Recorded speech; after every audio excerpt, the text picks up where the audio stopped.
Bukti Thailand dibantu wasit, kontroversi AFF makin menggema. Orang dalam timnas bocorkan fakta strategi STY. Bikin bangga, Marcelino masuk deretan wonderkid Asia versi FIFA. Timnas Indonesia jadi prioritas, konser di Stadion GBK ditunda. Push like di bawah, lanjut simak informasi selengkapnya sebagai berikut.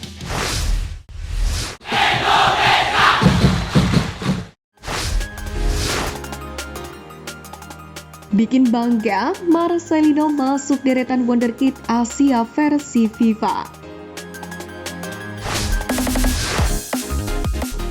Baru-baru ini FIFA menyebut bahwa tahun 2024 menjadi tahun penting bagi sepak bola Timur Tengah dan Asia, yang mana kualifikasi Piala Dunia 2026 dan Piala Asia menjadi panggung yang tepat bagi lebih banyak talenta muda berbakat untuk menunjukkan kemampuan mereka. Laman itu kemudian menyoroti bagaimana para pemuda ini mendapatkan kesempatan untuk menyihir fans baik di dalam negeri atau saat bertandang. Masih dalam ulasan yang sama, FIFA kemudian menyebut satu nama perwakilan Indonesia pada daftar ini. Nama gelandang timnas Indonesia Marcelino Ferdinand pun masuk ke dalam daftar 6 bintang muda Asia. Marcelino disebut oleh FIFA punya kemampuan impresif dalam membaca permainan. Selain itu, ex-pemain Persebaya Surabaya tersebut bisa berperan sebagai seorang gelandang serang yang bagus. Ferdinand menggabungkan kemampuan teknik mengesankan dan kemampuan membaca permainan impresif dalam perannya sebagai gelandang serang. Demikianlah tulis laman resmi FIFA soal Marcelino. FIFA juga memuji penampilan Marcelino yang sukses memukau para penonton di stadion.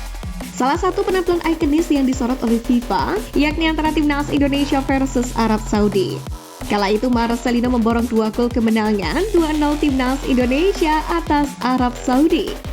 FIFA pun juga menyoroti selebrasi ikonis Marcelino Ferdinand usai mencetak gol kedua. Saat itu dia duduk tenang di atas kursi dengan bola di kakinya. Selebrasi itu disebut menginspirasi dan membuat seluruh bangsa Indonesia terpesona. Sampai saat ini, Marcelino sudah tampil 17 kali bersama Merah Putih Senior sepanjang tahun 2024. Timnas Indonesia jadi prioritas, konser di Stadion GBK ditunda. Beberapa waktu lalu sempat menjadi sorotan saat GBK ditunjuk sebagai home base timnas Indonesia, namun kondisi rumputnya tidak dalam keadaan terbaik karena sebelumnya digunakan untuk kegiatan non-olahraga. Hal ini pun menimbulkan kritik tersendiri karena terbukti mengganggu permainan timnas Indonesia. Namun sepertinya kini semua pihak sudah berbenah. Bahkan sebuah sikap yang bisa dibilang bijaksana ditunjukkan oleh salah satu band legend di Indonesia yakni Dewa 19. Di mana konser Dewa 19 All Star mengalami penundaan jadwal demi mendukung perjuangan timnas Indonesia, yakni dalam menghadapi Bahrain pada kualifikasi Piala Dunia 2026 di SUGBK 25 Maret 2025 mendatang.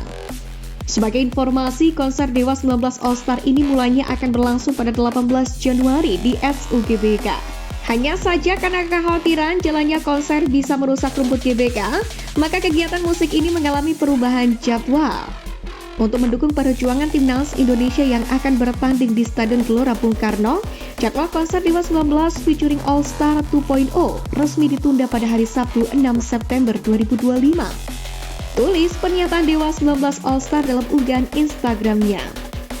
Dalam kesempatan tersebut, Dewa 19 All Star juga menyebutkan alasan penundaan konser karena ingin timnas Indonesia bisa tampil maksimal, yakni dengan kondisi rumput lapangan yang terbaik. Dewa 19 All Star pun juga ingin para pendukungnya memberikan dukungan maksimal untuk perjuangan skuad Garuda agar tampil di Piala Dunia 2026. Ayo Baladewa dan Baladewi, mari kawal timnas menuju Piala Dunia 2026. Demikianlah tulis mereka di laman Instagramnya. Sementara itu dalam konferensi perubahan jadwal itu, personel Dewa 19 yang juga Ketua PT Dewa 19 All Star promotor Ahmad Dhani juga mengamini perubahan jadwal itu demi mendukung skuad Garuda.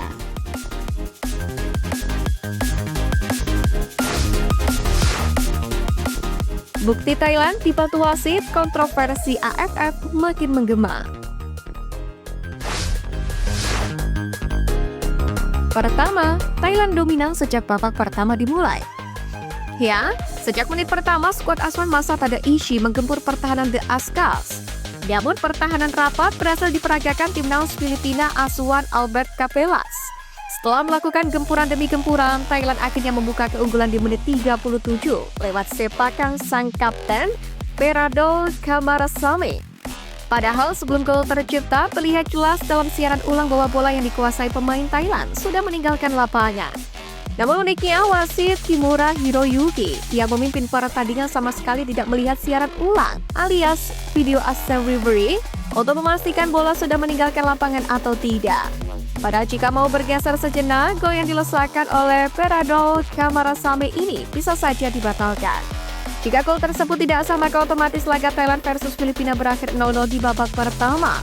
Andai ini terjadi, timnas Thailand pun praktis akan lebih sulit untuk melakoni babak kedua.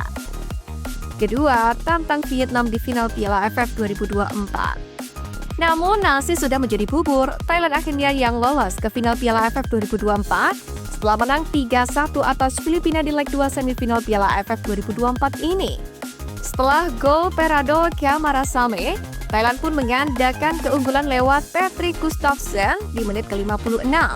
Ketika Thailand hampir lolos ke final, The Azkals pun mempertipis kedudukan via Bjorn Martin Christensen di menit 84. Gol itu pun membuat laga harus berlanjut ke babak tambahan 2 kali 15 menit. Mengingat agregat sama kuat 3-3. Sementara, di masa perpanjangan waktu, Thailand mencetak gol tambahan via sundulan Supanat Muenta di menit ke-116. Thailand kemudian lolos ke final Piala AFF 2024 setelah menang agregat 4-3 atas Filipina. Nantinya di partai puncak, Thailand sendiri akan menantang Vietnam. Laga yang akan dilangsungkan di kandang dan tandang pada 2 dan 5 Januari 2025. Menarik menanti tim mana yang akan keluar sebagai juara Piala AFF 2024. Mengingat laga semifinal kedua kesebelasan tersebut syarat akan intrik dari pengadil lapangan.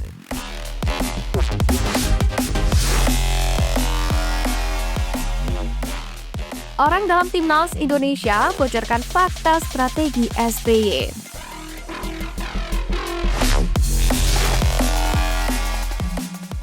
Sintayong jadi salah satu pelatih yang sering mengandalkan formasi 3 back di timnas Indonesia. Ini membuat permainan Indonesia lebih dinamis karena mengandalkan transisi saat bermain. Tentunya kondisi tersebut membuat fisik pemain harus mumpuni karena mereka harus terus bergerak saat menyerang dan menutup ruang. Beberapa kali, filosofi bermain ini cukup membuat kejutan terutama saat skuad Garuda menghadapi lawan-lawan yang lebih kuat. Mengenai hal ini, pelatih fisik timnas Indonesia Shin Sang-kyu menjelaskan, filosofi bermain Sintayong bersama timnas Merah Putih ini cukup unik. Menurutnya, hal itu yang jadi kekuatan utama timnas Indonesia sampai dengan saat ini, di mana mereka bisa bermain lebih mengalir dan membuat lawan kesulitan saat menghadapi transisi cepat skuad Garuda.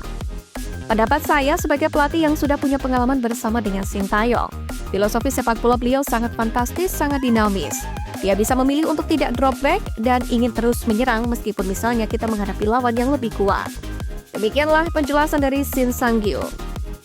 Permainan itu pun tentu bukan tanpa resiko karena pemain timnas Indonesia harus memiliki standar fisik yang tinggi. Ini yang membuat peran pelatih fisik cukup krusial agar permainan bisa berjalan dengan baik. Selain itu, pemain yang ada di lapangan pun juga harus mengambil keputusan tepat saat menyerang dan bertahan. Shin pun menambahkan, pergerakan yang dinamis membuat Indonesia jadi salah satu tim yang berbahaya. Terbukti, di putaran ketiga kualifikasi Piala Dunia 2026 ini, skuad Garuda tampil cukup solid dan dalam jalur yang tepat untuk selanjutnya lolos ke babak berikutnya.